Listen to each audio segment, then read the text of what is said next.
Hey everybody, welcome to the next set of notes on mass. So these are the measurement notes. So the metric system, or the SI base unit of measurement for mass, is the gram.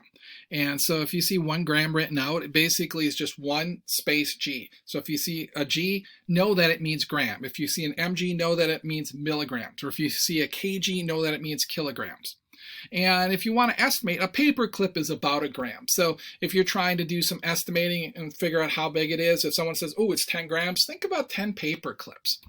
Now the US cent weighs exactly 2.5 grams. Well, the nickel weighs exactly 5 grams. So again, it helps you out. Now I am going to caution you a little bit. Depending on what year the penny was made, it actually has a slightly different mass. So I shouldn't even say the cent weighs, where it has a different mass. And that's based on the percentage of minerals or metals that are in a penny. So it's slightly different, but it does allow you to begin to estimate things.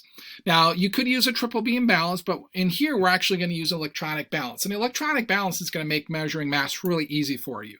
You push the on button, and some of ours look like this, some of them look different, but you turn it on.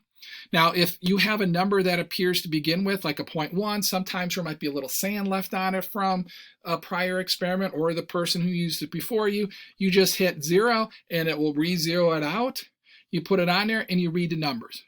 On this side, try not to touch that at all, and that's because it changes the unit. So if you're changing the units and the next person who uses it doesn't notice that, their measurements are going to be off because you push this and it went, say, from grams to ounces, because you can do it in both the metric system and you can do it typically the English system as well. Now, a couple of things with these electronic balances. They are very sensitive. Some of ours that we have in here, if I put a soda can on it, it will measure the mass. If it's a really hot day and a soda can is sweating, it's got dew on the outside of it, it's too heavy. And it'll say air because it's too heavy. So they're very sensitive. So do not place heavy object on it. Don't put like your whole set of books on it. Don't sit on it thinking, oh, I'm going to measure my mass. It doesn't go that high. So don't put liquids on it, powders or crystals directly on a tray. Typically what we'll do, we'll put them in a cup, we'll put them on a plate. We don't put them directly on, or if it's a liquid, we'll put it in a graduated cylinder or a beaker. That's how we can measure with an electronic balance. Now, there is a difference between mass and weight. Mass is a measure of the quantity of matter. It's measured in grams and it does not change. If I have a mass of 100 kilograms, if I went to the moon, my mass is still 100 kilograms. Now, weight is a measure of the force of gravity between two objects. It's measured in newtons, and it changes when gravitational force changes. Now, this is the metric version of weight, not our weight, pounds. So if I went to the moon, I would weigh less, approximately a sixth, because the moon's about the sixth the size of the Earth. And that's because gravity is so much less. So if you go into space, they say they're weightless. You are weightless. You're not massless, though. You still have mass. Your mass does not change, no matter where you go, but your weight does.